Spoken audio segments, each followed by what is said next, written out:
Washing away the glutinous food remaining on his dinner plate caused one man to muse to himself, it might be good not to eat stuff like that, stuff that might also stick to your stomach like this. And wouldn't you have guessed it? His mind jumped in and added, you know, it wouldn't hurt if you had the same consideration for moi. Life issues everyone a perforated tripartite ticket to ride reality for 60-odd years. And you may choose to use the part that permits you to accumulate information, or the part that allows you to criticize, or the third part, which hardly anyone ever avails himself of. I wonder why. I wonder what it is. How to identify disturbingly serious people on planet Earth. They do not know the actual difference between the serious and the silly. Okay, how to spot the distractingly silly here among us. They too can't tell the difference between the two. Say, Tonto, do you realize what this means? The never-ending reality of mythical history and consciousness. The simple live in tiny kingdoms and are constantly threatening warfare. The worst thing about looking back is that it makes you want to look back. Daddy, is this why you see so few mystical watcher societies on the beach with their binoculars? I believe you have that backwards, don't you, son? Pause, ponder. But it wouldn't make any sense that way, Papa. I know that, son, but your version of it wouldn't win any Bertrand Russell Awards in logic either. And they both had a nice chuckle as they reflected on how far they had come. But the worst thing about looking back is that it makes you want to look back. When life has enough of its own children, it tells them, put a sock in it. When it feels that way about humans, it tells them to take a number, have a thought. To help initiate himself into the mysteries, one man intoned, first I'll change my name, then I'll change my brain. Then if that and all else fails, I'll try and get off the train. Men have been wont to long note first things first, but have been short to ever fully identify the constricting structure of sequence itself. Reader's tip. One guy thought, since all fiction comes from people's minds, I don't need to buy more books. I'll just make up my own. Now, I must tell you the truth. As neat as that sounds, I don't really know how long reality would let someone get away with that. Hey, a man forewarned is a man foreprotected. Unless, of course, he's dealing with life. Looking at death one day, a certain man mused, the one thing that life has over everything else is its ability to come to a definitive conclusion. And now let's go over to Frank at our sports desk for one of his interesting insights on the news. Where would a gymnast be without the floor to push against? And what would the simple do without the rest of us for them to criticize? Would someone turn off Frank's mic and maybe hold him down or something? For his daily commentary, one morning the head monk so addressed the monkettes. One thing that they do not teach in surveying school is the fact that once you have fully mapped an area, it is hard thereafter to live therein. Now my question to you is this, was that a statement or a question? Twin morals. We are born with both feet on the ground and must also live in this fashion. Second, we come into this world with our toes pointed up and we go out in the same position. So, what's the point? We just covered that. Not far from the tree do acorns fall, and nowhere from life can men survive. Daddy, is this why most people are stuck in reality? Yes, son, and also why the few so struggle to succeed. Yes, life, you just gotta love it. What choice have you got other than to hate it? And what does life care? It's still got you. Life.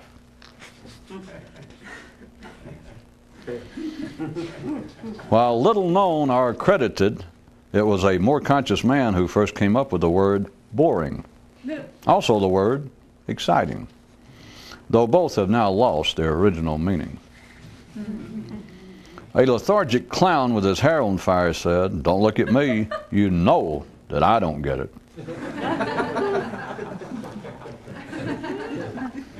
In a certain mountain region, men make the uneventful seem exciting by staging continual races wherein participants madly make for a finish line that does not exist. One street corner prophet's primary pronouncement was, "We're all out of control, we're all out of control."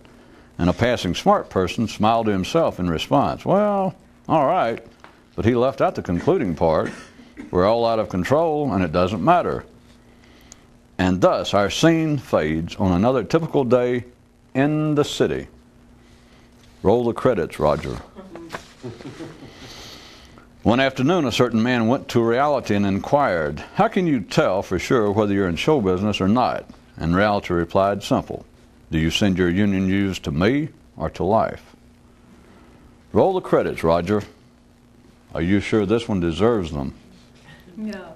Just roll the credits, okay? And this for sure concludes this typical day in the life of the city. In the land of the simple, a hypnotized man believes he is concentrating, if he's asked. Death, finally, clearly, plainly defined.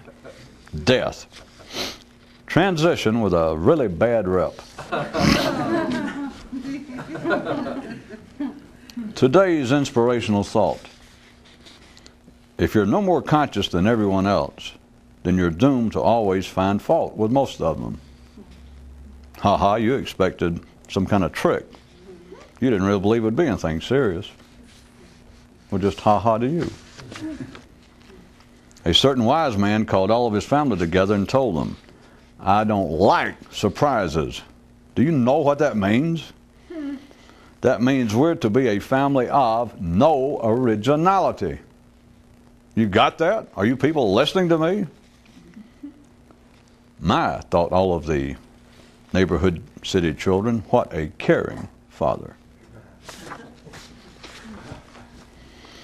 If Eden represents man's original direct experience of life, then reality is the land to which he was subsequently driven.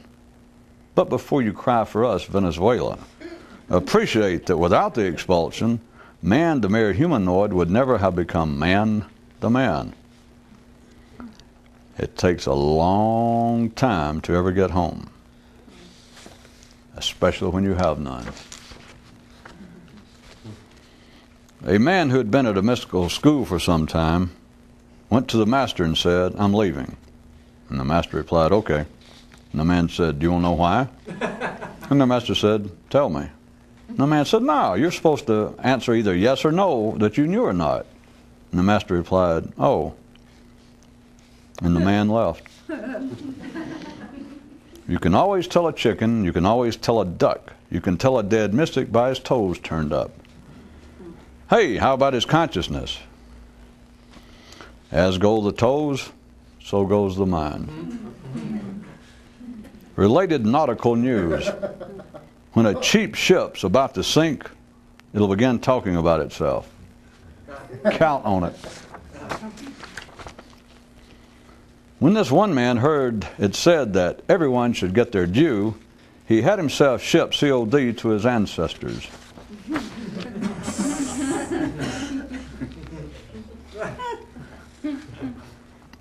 Clarification of an earlier item, as again concerns the matters of reality and of life, and the true nature of seriousness. Reality is serious. Life is just life. Well, Inspector Lestrade, do you realize what this means? That we can close the files on this case? You quirky opium-smoking, no-talent dandelion? And yes, once again, we're brought face to face glaring face, with the fact that reality and fiction are both serious business, while life is just, well, life. My God, Dr. Watson, step over here and have a look. I seem to have given birth to myself. Investigators' conclusive findings. The moral for you out-of-towners. It's one thing to know what you're talking about, but quite another indeed to actually understand it. And now on the lighter side, some circus news. They shoot large, robust Germans from cannons and logic from the mouths of mystics. Look out below and above and off to the side there. And now a story about do-it-yourself hobbies. If practice did make perfect, then why do not all who continue to wish that they were more conscious get that way? Huh? Answer me that. Yes, sir, look out everywhere. And now on to some more serious news. The little sign by the road read, "A rambling man is a happy man." And a guy reading it wondered, are they referring to a man who travels a lot or just one who won't shut up? Another statistical inquiry into the deeper nature of human relationships. Wolves have a fear of their leader. Men pay respect to their flag. Hormonal blood all runs downhill. And say, how's your mama and them? Father, why don't neurons have family? Ah, but they do, my lad. It's just that when they're brought out in the daylight, no one wants to claim them. As the power of his writings began to weaken, he began using 2 pieces of paper in his typewriter at a time. On a faraway world, they have a moral precept that says, whatever works, works. But that doesn't mean that you have to like it. Legend there has it that thousands of years earlier, a certain mystic had coined the maxim. But that in its original version, rather than saying that you don't have to like it, it said that you don't have to smile about it. One kid's take on things. The most fun of being a human is that you can make up all kinds of things that sound real neat, and whether they're true or not doesn't matter. Hey, that's no kid. That's some more awake person in a kid's outfit. Geez, that kind of stuff people try to pull on you nowadays. For direction, a man wrote to Dr. Enigma, "My dear doctor, I understand that someone can be simple of mind, but can someone be simple of consciousness as well?" But the doctor, being no one's routine fool and suspecting a trick, refused to respond. And now for a very special feature entitled, "The Wit and Wisdom of Linearity." A man looked at his favorite dress and haughtily huffed, "Ha! I was a transvestite before you were even born." A certain mystic decided to finally write down all he knew in a book and entitled it, "Finally, the Secret of Life Revealed," but you're not going to like it. And every person who bought and read the book believed it wasn't in there. Well, at least they couldn't seem to find it if it was. Geez, can't you trust anybody nowadays? Although no one can be unnatural, one legend says that as a curse, life allowed reality to make some men believe they can. And now for your pediatric comfort, the following definition. Reality.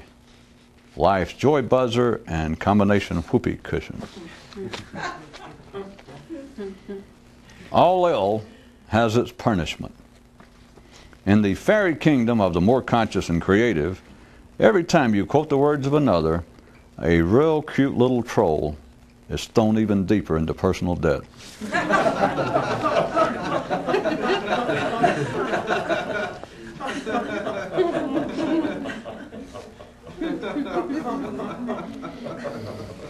A visitor complimented a man on his nice-looking TV set and asked him what his favorite shows were. And the man replied that he seldom actually watched because every time he turned it on, it would shortly drive him out of the room. And his visitor smiled and nodded his head knowingly and said, "Yeah, I used to have that same problem with the things that run through my head." And the man asked, "Well, how did you cure it?" "Oh," the guest replied, "I just quit thinking about it." Proverbs, maxims, and adages. Cliches and fashionable retro wear. As they strolled arm in arm through the academy, Aristophanes said to Pope Clement, "Do you realize if Dr. Johnson were alive today, how sick he'd be of the whole thing?" And after nodding his agreement, the papal one said, "By the way, I've always thought that you've gotten a bad rap being considered merely a writer of comedies." And the Athenian one was damn near touched by the comment. The insightful bound key word here being damn near. A mystic and his master were sitting by a lake, and the mystic said, "How can it be that I am as conscious as I am, yet still get upset seeing people who claim they're interested in such things absolutely wasting their time in unbelievable, foolish pursuits?" And the old master replied, "Because you're nuts."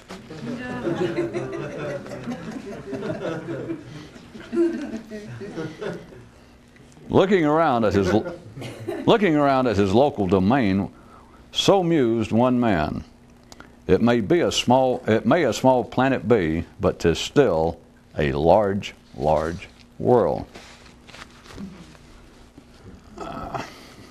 You people out there in TV land, if anyone's interested, periodically here where we tape these, is people bring up questions, either something I mentioned or something they would like to hear my comment upon.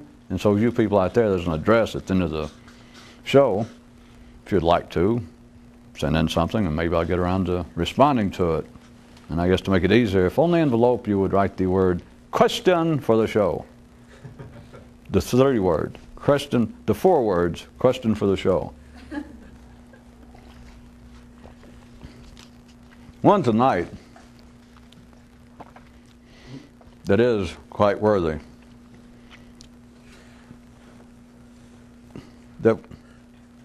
What could I say about the possible difference, or if there is, in between being serious and serious? And they put one of them in quotation marks, and I understand. Some time back, I started using the word serious from our view, a non-judgmental and a non-standard view, using it in a somewhat pejorative manner about being serious.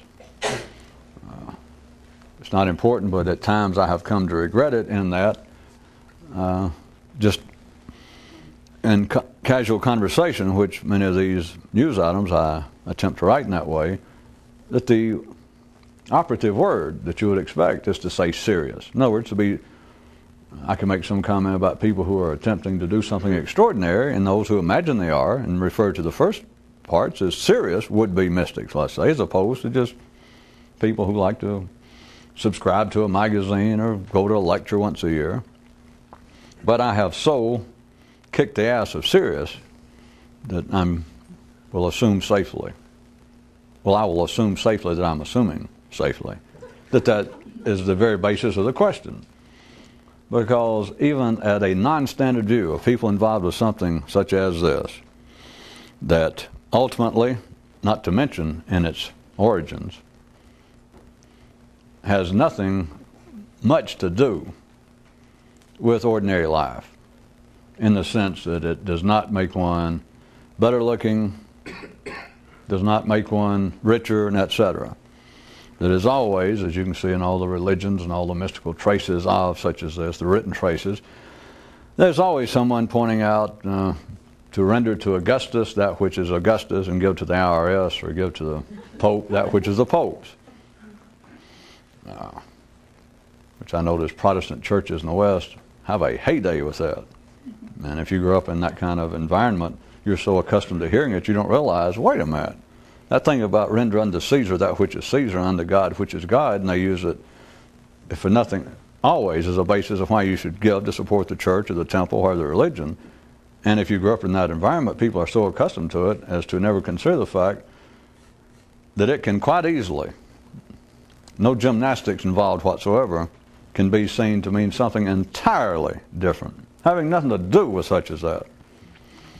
But it does at a more mythical level, at a more metaphorical level.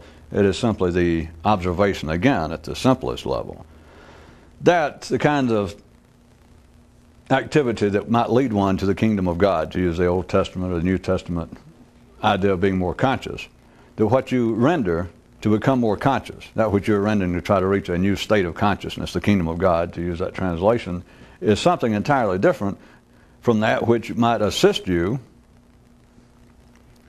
in the civilian world, in the profane world, in the world of Caesar. And so it's not, it should be obvious enough that I'm not even going back and do the crude translations, you've been around to hear them all your life. But it points out, in a way, that to be seriously involved with pursuing what they would probably say, or ordinary people would say, would be some sort of spiritual pursuit, is almost unconnected to, or almost unconnectable to, the sorts of everyday affairs. And notice the axiom makes no judgment of the ordinary affairs. It simply says, do what you must do in the civilian world, the world of Caesar, render unto that the attention, not just the money, do what you must do to get by, what's required, you can even look at the physical, collective level. But that is one thing, and the reason that it's put that way, to make that dichotomous observation, or split into where you might devote your attentions, not money, but your attention and energy, is that then there is another, for a few people, another world, pursuing the kingdom of God, or another state of consciousness, and that the two activities are about as discrete as is possible within a closed system. In other words, there's nothing you can do in the ordinary world directly. There's no amount of fame, no amount of money, no amount of anything in the ordinary world that directly has any connection to another state of consciousness, of doing anything internally to you, and conversely. Not exactly, because, can't you figure it out? Because if you were a little more conscious, the rest of it's a little easier. In other words, it's not a perfect balance. If you're a little more conscious, you're kind of cheating. Because if you're just ordinary conscious, you'll end up fighting the world of Caesar. It's very common. And if you're a little more conscious, you give it up. So it's sort of cheating, but so what? Those of you who can do it, the other people don't know that you're doing it, so they can't catch you at it. Except you got to watch if they're staying around at a bar and start bitching about life and taxes and the chance of moving the Mets again, and you don't really participate, and they're sober enough to realize, they might go, what's wrong with you? Aren't you an American? Aren't you a citizen? And they go, oh yeah, I was just so pissed I didn't know what to say. That would be the only way, which is not normally going to happen, but the only way that they would realize or even suspect that you are not taking the world of Caesar sufficiently serious. There is, in truth, two kinds of seriousness, back to the question. And I have just kicked it around so much, you people can surely follow it. I could start saying, well, I mean it's serious in a different way. And I sometimes, when I'm writing, will say sincere, but you know yourself. You know yourself that in a certain way, you have to take this seriously. But then in another way, it is not serious, because if you take it seriously, if we call this, the world of God, or spiritual, and we call it ordinary life, I shouldn't go that far with those people. If we call this one level, and then we call ordinary city activities another, then you do know already that you cannot, that there's a kind of seriousness on your part that this demands that the other one doesn't demand. And it's not something that can be imposed upon you. All the kinds of would-be known mystical schools, and that's everything you ever read about, contrary to what I just said, the opening salvos and descriptions, sometimes the extent of the salvos. The opening is it. Descriptions of what they do, even those that seem to be open more or less to the public, such as contemporary Zen monasteries, perhaps, in certain areas of the world, or if it was reported inside information from some secret lodge of 5,000 years ago. Any information that comes out is just riddled by, as I said, it may be the extent of the description and the great revelations of the secret activity inside. This may help.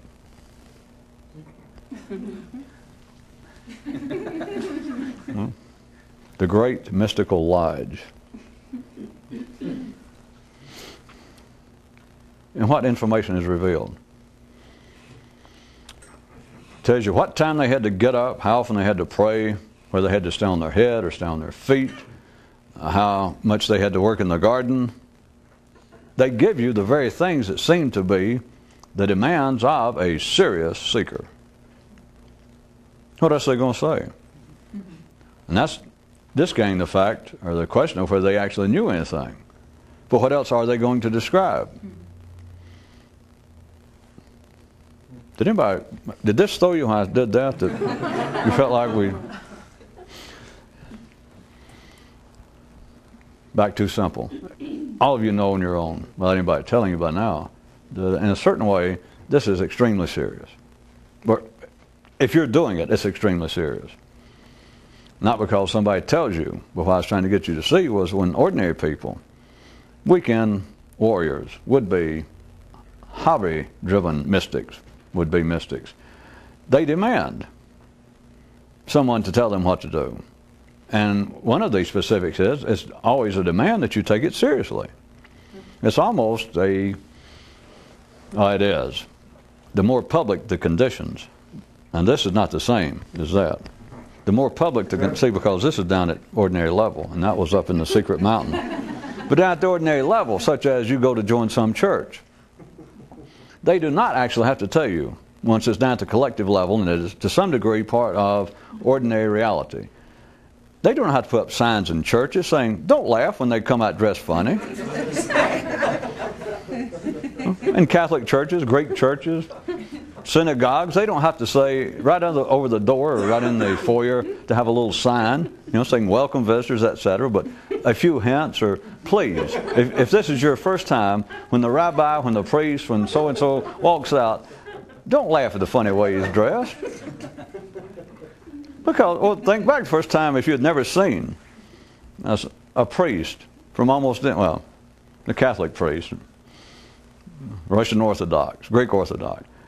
If you were just sitting somewhere and somebody said, they advertised, well, here's an entertaining evening, you've ever been here, and you suddenly plopped, and you sit there, and it's a beautiful, let's say, Gothic-styled interior, and you're just taken away by, my God, I've been hanging out at these cheap bars and these rock clubs on the weekend.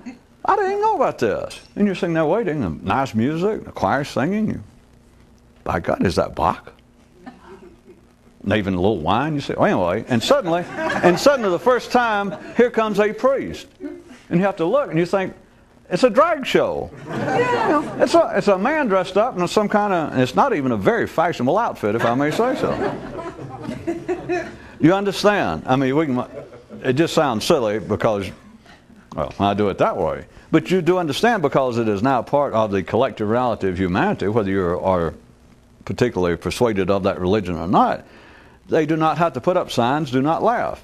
The point being, the active participants, the followers of the religion, they know not to laugh. They know it is, in a sense, serious. So you can say that there is a tacitly imposed sense of conduct, which is simply, again, life, driving all the cars down the expressway and not wrecking more than it cares to. And if you look at it, you think it's a miracle we all do this. Yeah. A real miracle. Life, when it arranges a church and all sorts, but a church, it arranges to where those who normally come by there do not laugh at all of the, from one view, silliness going on. Because those involved, if they are wired up to be involved and attracted to it, to them it is serious. They don't have to actually impose rules saying don't. That was when I went through all that was not to make cheap shots at the way professional religious people dress. but they do not have to put up laws. They don't have to put up rules and say, don't laugh. I mean, if somebody walks out that's dressed in a funny way, a man in a woman's outfit and some kind of pointed hat, don't laugh. They don't have to say that. You know not to laugh. You understand not to laugh, even silently. That is, you understand without being taught. So in that sense, it is still wired into the general network of the human neural system that there is a seriousness involved. That tortured route up till now was for me to try to point out to people, I use all of you generically as being more insightful and with a more demanding hunger than ordinary people.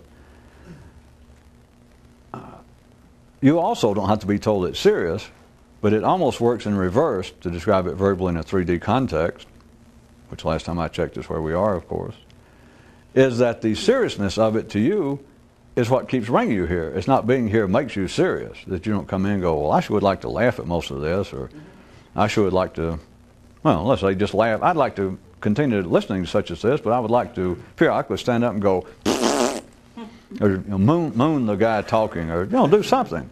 You don't really think about it. Nobody has to say, don't do that. In the beginning, everybody wants to know, what should I do? But you know not to do that, not because of offending me or breaking the lens on some of these expensive cameras by that unsightly shot of your ass. You know it's not that. You know on your own, once you get past a certain point, that to you it's serious. It's not an external seriousness imposed. It is that you understand, or if you belong pursuing such as this, to you it becomes serious. And I can push it further, as I have, and say, I want you to really get a taste of it. There's this, and there's everything else. And I could say, this is this thing, but it's not that, and it's not that. There's this, and then everything else. So from a more alert man's view, I could say that this is serious to him, and everything else is not so serious. Everything else is the world of Caesar. Everything else is, well, I got to get a haircut. Got to get my battery charged. Got to buy some new tires. Got to buy a tag. Got to buy some fence. Got to pay the rent. Got to quit coughing up blood. No, it's all that. And to ordinary people, all the world of Caesar is usually the extent of that which they take serious in life, just the kind of things I mentioned. But let us say a royal mystic or someone very close, there's this and there's everything else. And over here you can sort of, now this is tricky, over here you can kind of move it around. But it's all at the same level, and it's all within the same corral. It's just that you have to move it around like, wait a minute, it's nearly April the 15th, so I got to pay federal taxes. But wait a minute, here in Nebraska, also, we have to buy our car tags and pay the personal property tax on our automobiles by January the 30th.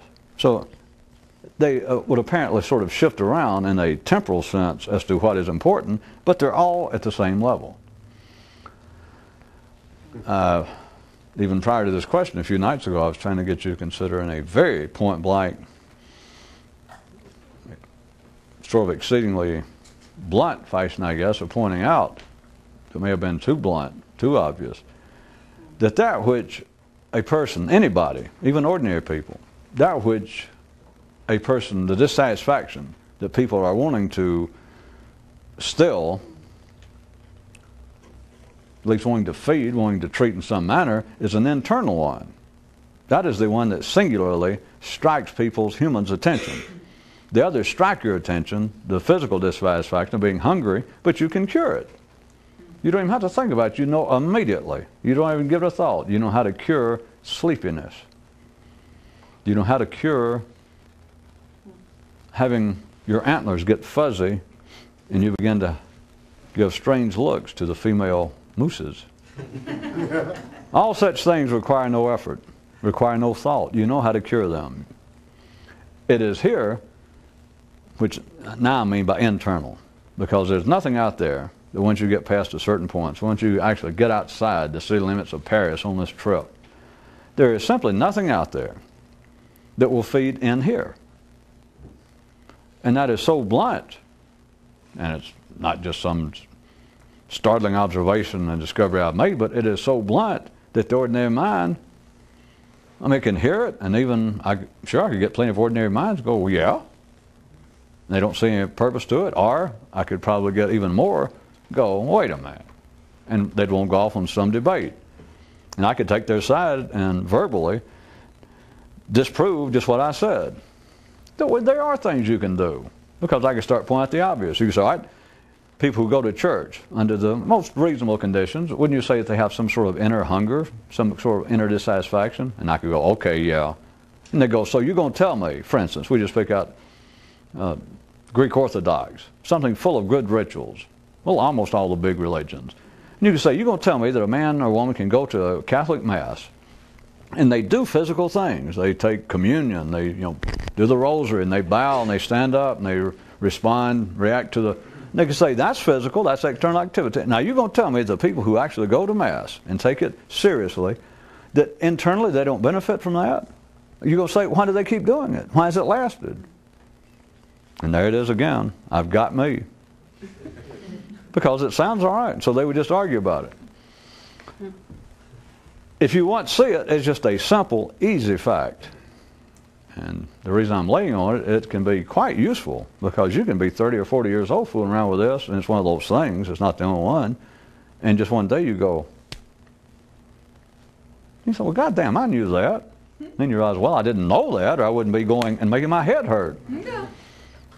That you realize there's nothing out there. There's nothing external that will feed the internal. And people, as I said, I could get many rational, ordinary people to agree with that, and I bet I could get all of the people who might listen to this or watch it and be interested in such this, they would immediately agree.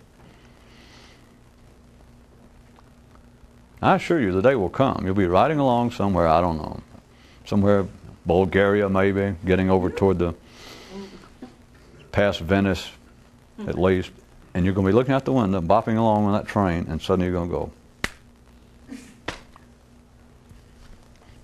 Of course, the real thing is, I said you're going to realize that, well, I knew that, but I never knew it, but when you do it, I should start being more truthful. When you do it,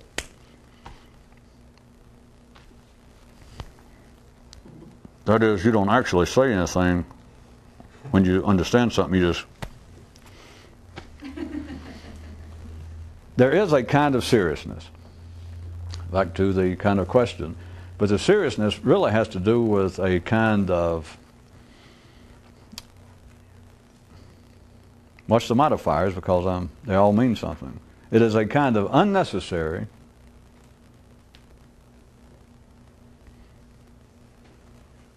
obligatory, controlled self-interest, exercise in self-interest is what, if we're going to say that you can be serious in a silly way, if we're talking to people now that we're assuming it's an audience of real would-be mystics, people who would put up with some of this just at a casual level. And I could say, all right, questions about seriousness, there's the spiritual life, this kind of life, to make it easier for them, and then there's ordinary life. Kingdom of God, the kingdom of Caesar, and they go, all right. Now I go, and to say that they're serious, we're going to have to make a distinction. Like this question that says, would you comment on any possible difference between the serious and then the, quote, serious? And I can say, well, the ordinary external world, the physical world, just is serious. If you're sane because you stay alive, you eat the right food, you're trying to kill yourself, yeah. But this seriousness over here is at another level. And of course, you're using two words, and they could be struck by hot flashes or flashbacks to when they first heard of Dr. Enigma in Vietnam or Korea, and think, well, that's so strange, it's probably meaningful. And they go, I could take the other seriousness, the seriousness about one's inner life, not just imaginary would-be religious people. But that sort of seriousness I was redefining for you, that string of modifiers. It amounts to a willful, a non-standard, and a non-necessary exercise in the pursuit of your own self-interest. Again, ordinary people, if you follow this division, they would take the pursuit, the activities that keep them alive physically, getting along with the government, getting promoted at their job, etc. They would say, well, that's my own self-interest. Yeah, it is.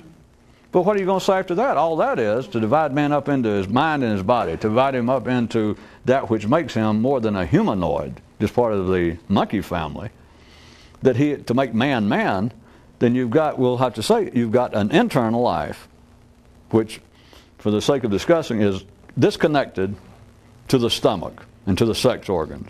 Of course, as you know, it's not, but we'll say it is. And then you've got the physical life. So for an ordinary mind to listen to what I just said and want to naysay it and want to debate and go, well, the one over here, the physical, that's also looking after your self-interest. Yeah, but why the hell are you even going about to mention that's the point?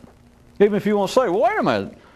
If I eat good, if I try to get a little exercise, and I try to keep my weight down, and I don't drink sulfuric acid, isn't that my own self-interest? Yes. But you understand, it kind of takes a pimple head to even bother to point that out. I mean, anything less than that, and you're nuts. You're suicidal. But even I give him this. The guy wants to argue, he wants to debate, and he wants to hold up his hand. I go, yes, what would you say? And the man says, well, how about the physical side, the one you point out over here? Me looking after myself, eating good food, getting plenty of rest. You don't call that an exercise in the pursuit of my own self-interest? And I could go, yes, sir, that's a nice observation. So not make him feel bad. But if he doesn't realize, well, okay, let's go on with it. If he has anything else to say on the matter, you understand, you don't need an IQ test. You don't need to take the stupid quiz. That's a given. What are you going to say after that? Even if I let you get by or you let yourself get by. And go, wait a minute, how about that? You're right. But there's nothing else to say. You can only look after your self-interest in that area. The minimal and the maximal, the spread, for you people who take your health, get your health food in Vegas, the spread between the two is that. That's your self-interest. How much more self-interest can you get? There's only one concluding definition to whether you're looking at your self-interest here. Now, we'll do this real quick. It's an easy test. Are you alive? That's it. How much more alive can you be? Again, ordinary minds will go, well, that won't do because I could be healthier. We're back to this, as you should know. The whole idea about being healthier, the whole idea about looking better, taking better care of yourself, that's all a real, I know they mean well. Remember, stay tuned. We're going to get around some night, or maybe some year, to discuss the great topic of meaning well. Well-intended efforts in life by perhaps you, your family, your friends and neighbors, the government, reality. But I was holding back until some of you have some sort of birthday. What I just did with an ordinary mind, when they said, well, how about the physical life, the ordinary life, that also is a man is looking at it after his own self-interest. And I go, yeah, but what are you going to say after that? If any of you followed that, and I could start to go away and talk, and they'll go, wait a minute. He could say, that's still not true. You can't just dismiss me as a pimple head and say, well, I point out the obvious. Because I could look after myself even better. I could serve my self-interest even more so. And of course, then I'd know I've put my foot in because I go, all right, go ahead. He'd say, all right, I lost 50 pounds.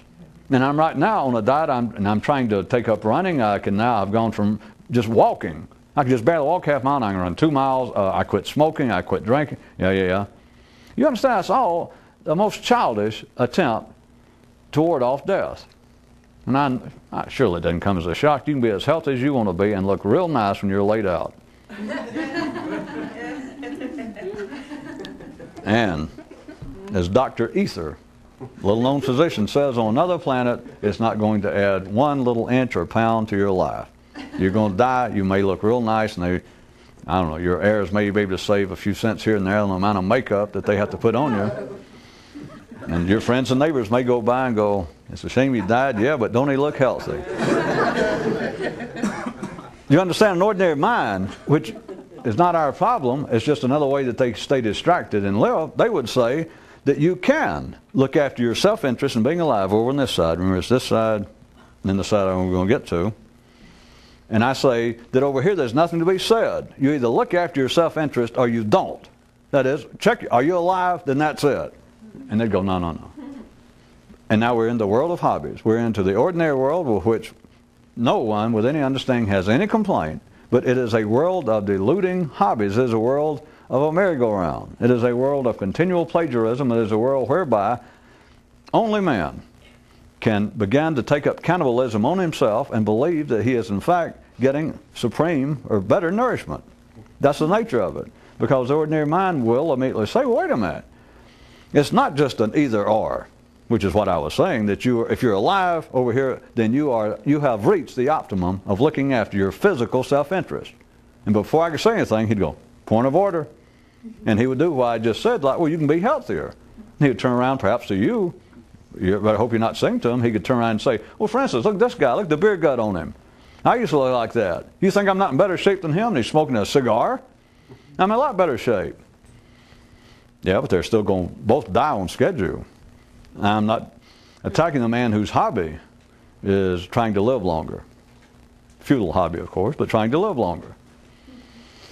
But you understand the ordinary mind will not accept the fact that the spread between all you can do to pursue your own self-interest physically and the least you can do to pursue your self-interest physically, assuming you're alive, the spread is that. Off to the side, you squeeze it out like toothpaste, and off to the side, it doesn't change it, but there, you see, hobby. It says, lose weight, eat health food, take vitamins. It's a hobby, but it doesn't change the spread. But you understand, this is the kind of thing you're faced with. It is only at the other side, in the area of a man's non-physical being, the area of his intellect, the higher end of his nervous system, above that certain place in the brain stem. It is there that this sort of thing is involved with the pursuit, remember, the non-standard, the unnecessary, from any ordinary view, willful attention being given to his own self-interest. Even there, an ordinary mind will begin to argue if they listen to it, because they would say, wait a minute. Even if they said, we'll give you the one over here, I'm not going to argue about me picking on self-interest over here. The same guy back here, that's the same loudmouth. He says, wait a minute. Not only am I losing weight and taking better care of myself, I am going back to school on the weekend. I read a lot. I belong to several nonfiction book clubs. And you can't argue the fact, he says, I am looking after my own internal. He could try to use my words. I'm looking after my own intellectual self-interest, not just my physical.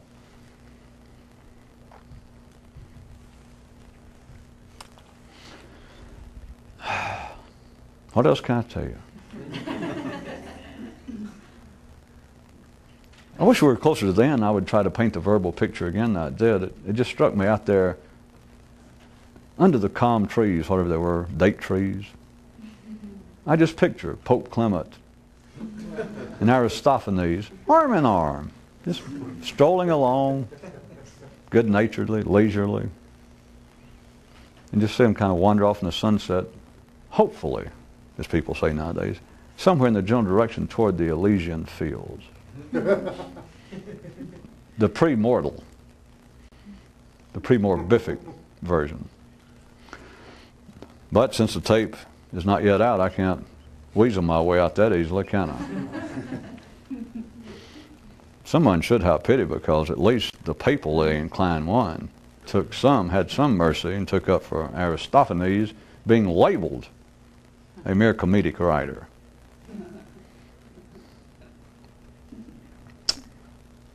I will not be so dull as to ask if anyone got anything out of that. The seriousness, back to it, the seriousness, the sincerity, but the seriousness that one must give to this sort of attention cannot be imposed any more than one can be drug into it, can be recruited to it, can be sold on it. You either are or you're not. And after a certain point, no one has to sit on you, no one has to say, if there was some activity that you found to be of some nourishment to that hunger, and you got to where you could identify it, no one has to encourage you, no one has to keep some sort of established rules, especially about coming in here and treating it in some certain way, which is, as I point out, why they have, either stated or not, that's why there are operational standards and rules and requirements in ordinary religions, and even in those that appear to be somewhat out of the collective mainstream. The more they diverge from being publicly or public sorts of religious institutions into the smaller, oftentimes assumed to be more mystically inclined cults and little factions, when you get over there and there's not that kind of public, that kind of unspoken public restraints that you feel when you walk into a big church. You just go over here and you find some little group meeting. They'll do it another way, is they impose in some way a kind of seriousness that you must assume to the leader himself. You know, he's up on a big stage, singing up, you know, surrounded by flowers or bright lights. The whole thing of, nowadays, as it's really referred to as some sort of cult leader, cult guru, but it's nothing new. Is since you don't know what the seriousness is, if you were just out sort of wandering around, wanted to spend an interesting evening, or thought you were interested in things of a transcendental nature, and you heard about it somewhere, and it's in a shopping center, it's in an old 7-Eleven store that's been out of business, and you go in, and you don't really know the rules, you don't know who it is, it's just you see a flyer, you see an ad for enlightened master so-and-so, and you've never heard of him, and you go over there and see, and since you don't really know what the game is, you don't know what he's teaching, you walk in, and if, without them saying so, there will be the kind of unspoken seriousness imposed, if you're going to stay there, that will be imposed upon you, and you will accept in the same way that if you walked into a church of which you had no familiarity, but as I described, you walked into the Catholic Church first time in your life, you would understand there's a certain kind of solemnity, a certain kind of seriousness, and you know not to laugh even the first time you see a man dressed up as a priest. In the same way that you do not know that it does not occupy a kind of serious position in the general public network of collective life, that you walk in this little shopping center, this little empty, this cement block building, and it's supposed to be a mystical teacher of some kind, then they will always have the seriousness will be directed toward the person. That the most common one, he'll be sitting up on some kind of high cushions and some kind of throne. There'll be flowers all around. There'll be candles lit and whatever it is. And you understand that you're supposed to give the seriousness to him. Even if you walk in, you go, what the hell is this? You still don't know. As long as you stay there. And you go, well, I'll give it a hearing. I'll see what he has to say. The seriousness is still, the combination is all dances, as all human relationships are. The seriousness is intended to be imposed, directed toward him. And if you stay there, you accept it. At least for the time being, for as long as you're sitting there. If you get sick of it, you might stand and go and leave. But as long as you sit there, you understand that the man is to be taken seriously. And I'll listen to what he says, and maybe he deserves it. Who knows? Once you get past all of that, there is no seriousness. There is no particular attitude. There's really not a lot to say to somebody about pursuing if they find a place that they find to be of some nourishment. Is to say, well, you got to treat it seriously. You got to treat the person seriously. You've got to do this or do that. It is that it becomes one and the same, which is back to where I described it in the past and again tonight rather simplistically, but not with untowardness. Is that you get past a certain point. I'm going to do the thing, get prepared now if you want to take notes. I'm going to, like over here and then over here, it's like it's two different things. Okay. It's no offense to over here, because you can have all kinds of fun. Pot festival coming up. New kinds of beer constantly coming on the market. All this can be fun. But you get past a certain point, there's this, to a mystic, what he's doing, and then it's everything else. Except the kind of divisions into render unto Caesar and then render unto God, or even any version I could come up with, that the internal life is one thing, the external is one, a man's intellectual life is one, and his physical. All of that becomes moot, because once you see it, you're back to, you don't have to say anything. It just is.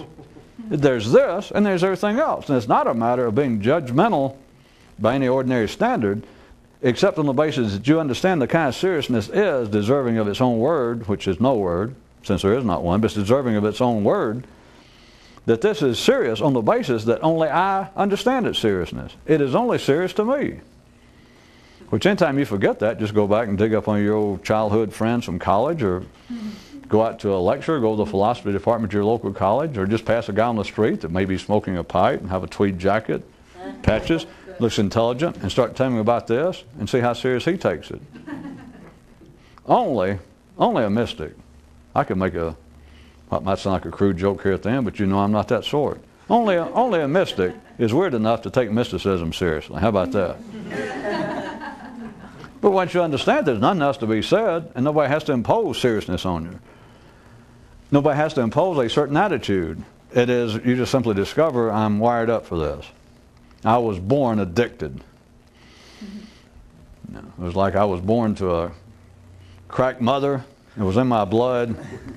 That's it. And there is no standard other than the fact that you will recognize, since I went ahead and put the words on it, my modifiers, the seriousness is singular, that there is no other seriousness, with no offense to all the things about which, over here, that a man can be serious. His family, his country, his religion, his culture, whether he likes General Motors cars or Chrysler, whatever it is over here. If he takes it serious, that's the way life is. The seriousness over here is absolutely, from any view over here, is ill-founded. That's being too charitable. It's just unbelievable.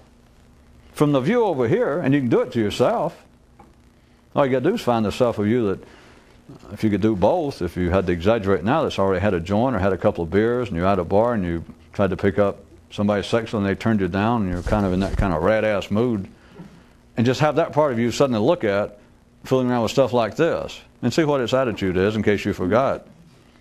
If you let it speak up, it'll say, are you still going that? I wonder where you've been over Friday night. Is that what we've been doing? You still putting up that crap? It's just meaningless. And I'm saying crap, it doesn't know what to say. That's about the best it could do. Because this has no direct reality. So that's why it's tricky to call it serious, because only those for whom it's serious know it's serious, and they know that this ain't serious. You can't call it serious. So in conclusion, I'd like to say I resent someone asking me, because if you knew what you were asking, you shouldn't have asked that. It makes me tell you the truth. I hate to indulge in personal reflection and admission, but it makes me, as soon as the tape's about over, it makes me want to just go and just give my tongue a good brushing.